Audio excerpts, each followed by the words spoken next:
할렐루야. 6월 10일 화요일 원포인트 큐티에 오신 여러분들을 주님의 이름으로 축복합니다. 오늘 말씀은 마태복음 19장 1절에서 9절입니다. 예수께서 이 말씀을 마치시고 갈릴리를 떠나 요단강 건너 유대 지경에 이르시니 큰 무리가 따르거늘 예수께서 거기서 그들의 병을 고치시더라. 바리새인들이 예수께 나와 그를 시험하여 이르되 사람이 어떤 이유가 있으면 그 아내를 버리는 것이 옳으니이까? 예수께서 대답하여 이르시되 사람을 지으신 이가 본래 그들을 남자와 여자로 지으시고 말씀하시기를 그러므로 사람이 그 부모를 떠나서 아내에게 합하여 그 둘이 한 몸이 될지니라 하신 것을 읽지 못하였느냐? 그런즉 이제 둘이 아니요 한 몸이니 그러므로 하나님이 짝지어 주신 것을 사람이 나누지 못할지니라 하시니 여짜오되 그러면 어찌하여 모세는 이혼 증서를 주어서 버리라 명하였나이까? 예수께서 이르시되 모세가 너희 마음의 완악함 때문에 아내 버림을 허락하였거니와 본래는 그렇지 아니하니라. 내가 너에게 말하노니 누구든지 음행한 이유 외에 아내를 버리고 다른 데 장가드는 자는 간음함이니라. 아멘. 이제 담임 목사님께서 하나 되게 하신 하나님의 뜻이라는 제목으로 큐티 인도해 주시겠습니다. 할렐루야. 오늘 6월 10일 화요일 마태복음 19장 1절에서 9절 말씀입니다. 오늘 본문은 천국의 비유 중에서 결혼을 통하여 하나님의 나라를 지금 설명하고 싶어 하십니다. 오늘 표제어가 하나 되게 하신 하나님의 뜻 이렇게 되어 있습니다. 여러분, 오늘날에도 우리는 이제 결혼은 큰 아주 우리의 일생의 중요한 인생사가 되고 또 결혼한 이후의 삶의 행태도 매우 중요한 어떤 분기점과 또 삶의 사연과 또 삶의 결정을 해야 될 그런 요소들을 품고 있어요. 그 결혼과 이혼 문제는 오늘 한국 사회의 아주 보편적인 또 문제이기도 한 거죠. 자, 이런 것을 우리 예수님은 어떤 취지로 말씀하시는가, 또 이걸 왜 오늘 여기 말씀하시는가 하는 시각으로 한번 말씀을 우리 한번 추적해 봐야 합니다. 오늘 바리새인들은 예수님을 시험하면서 질문하는 게 있습니다. 오늘 이게 3절 말씀을 보시면 이렇게 질문합니다. 바리새인들이 예수께 나와 그를 시험하여 이르되 사람이 어떤 이유가 있으면 그 아내를 버리는 것이 옳으니까 하는 문제.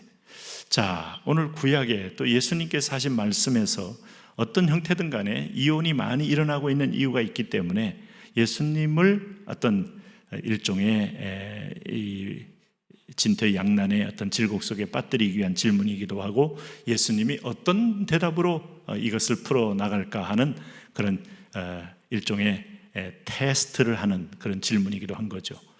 자, 그럴 때 우리 예수님은 이런 얘기를 했습니다. 오늘 4절 5절에 보면 예수님의 대답은 하나님이 본래 그들을 남자와 여자로 지으시고 또 이 만남을 허락하시되 사람이 그 부모를 떠나서 아내에게 합하여 그들이 한 몸이 될지니라 하는 얘기를 했습니다. 그런데 여러분, 오늘 이 시대에 이 대목에 대해서 참 많은 사람들이 갈등과 번민을 겪고 있죠. 우리가 각자 떠나서 부모를 떠나 둘이 한 몸이 되는 과정은 마치 이스라엘이 애굽을 떠나서 광야를 행진하는 것과 똑같습니다. 그들이 애굽을 떠난 것은 옛적인 거짓된 남편을 떠나서 진정한 새 신랑을 만나기 위해 떠나는 여정과 같아요. 그래서 이걸 교회라고 합니다. 부르심받아 떠나는 여정. 그러나 광야의 삶은요 결코 아주 낭만적이지 않아요. 오늘 거기에 기근이 보이기도 하고 또 시험이 들기도 하고 아니면은 또 아말렉도 있고 거기다 또 그들은 가도 끝이 안 보이는 것 같은 그런 의심덩어리의 삶이 가득하죠. 그래서 연단이 필요하고 내려놓음이 필요하고 믿음이 더 필요한데 인생 여정 속에 안 보이기 때문에 다 돌아가자 했다가 광야에서 그저 가나안도 가지 못하고 죽은 사람들을 보면 이게 바로 우리의 옛적 삶의 모습과도 별로 다를 바 없는 거죠. 오늘 주님께서는 아내와 합한다는 말은 간단한 말로 되어 있지만 긴 광야와도 같은 표현이다. 그렇기 때문에 많은 문제가 생겼고 또 당시에는 여성 인권이 전혀 없었기 때문에 우리나라에 칠거지약이 조선조에 있었지 않습니까? 여인에게 무슨 이름이 있습니까? 이름조차도 부르지 못했잖아요. 누구 아씨 하는 정도였고 누구땡 누구땡 하는 전도였지 자기 이름이 실명이 불려질 수가 없어요. 그러다가 남자들은 온갖 가서 정말 무슨 기방을 다니면서 별짓을 다 해도 여성들은 절대로 종숙과 순교를 요구하면서 심지어는 첩을 몇 명을 들여도 질투하면 칠거지약으로 걸어서 내쫓기도 했지 않았습니까? 이렇게 완전히 인권이 말살된 상황에서의 태도를 보면 그 당시에도 오늘날과 조선조와 크게 다르지 않아요. 그래서 그 인간의 완악함이 너무 많았다 이겁니다. 그래서 버려진 여인은 더 이상 재혼도 못하고 평생 불행하게 사는 거예요. 그래서 이혼 증서라는 게 있어요. 8절에 보니까 예수께서 이르시되 모세가 너희 마음의 완악함 때문에 아래 보임을 허락하였거니와 본래는 그렇지 아니하니라. 우리가 오판을 했던 뭐 했던 간에 어쨌든 간에 하나님께서 이 만남을 통하여 엮어가라는 얘기가 오늘 본문의 얘기인데, 오늘 7절에 보니까 이렇게 인권을 말살하면서 내어쫓아 더 이상 인생의 재기 기회를 없애버린 이 악행은 그치고 이혼 증서를 주어서 버리라. 이게 이제 하나님이 그 가운데서도 새로운 재기의 기회를 허락한 은총이죠. 그러나 다른 이유 외에는 건강하게 끝까지 아마 이것을 연단의 기회로 삼아서 세워가는 것을 하나님 원하시고, 이게 이제 아내의 머리는 남편이요 남편의 머리는 그리스도요 그리스도의 머리는 하나님이다 하는 교회론을 배우는 과정이 여기에 들어있는 거예요. 그래서 본질적으로 가정은 행복을 누리는 게 목적이 아니라 이것은 인생의 광야로서의 훈련의 요소가 분명히 많이 들어있는 겁니다. 그러나 현실은 이것이 녹록하지가 않아요. 그래서 9절에 보면 내가 너희에게 말하노니 누구든지 음행한 이외에 아내를 버리고 다른 데 장가드는 자는 쉽게 다른 이유 없이 이 짓은 하지 말라 그랬습니다.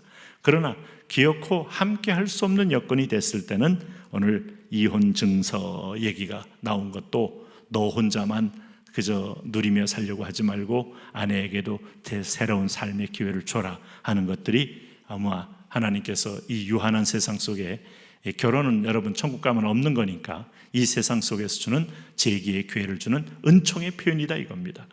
자, 오늘 특별히 여기 6절을 보면 그런즉 이제 둘이 아니요 한 몸이니 그러므로 하나님이 짝지어 주신 것을 사람이 나누지 못할지라 할 때 얘기 안에 많은 사연이 숨어 있는 겁니다.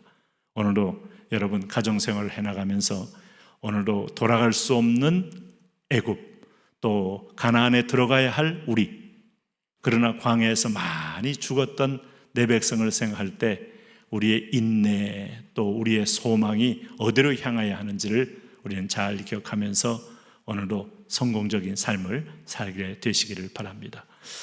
하나님 아버지, 이 땅 가운데서 우리 하나님의 더 큰 뜻을 보고 또 하나님의 허락한 부차적인 하나님의 은총의 기회도 보면서 하나님의 지혜와 하나님의 마음으로 하나님 이루어갈 수 있도록 함께하여 주옵소서.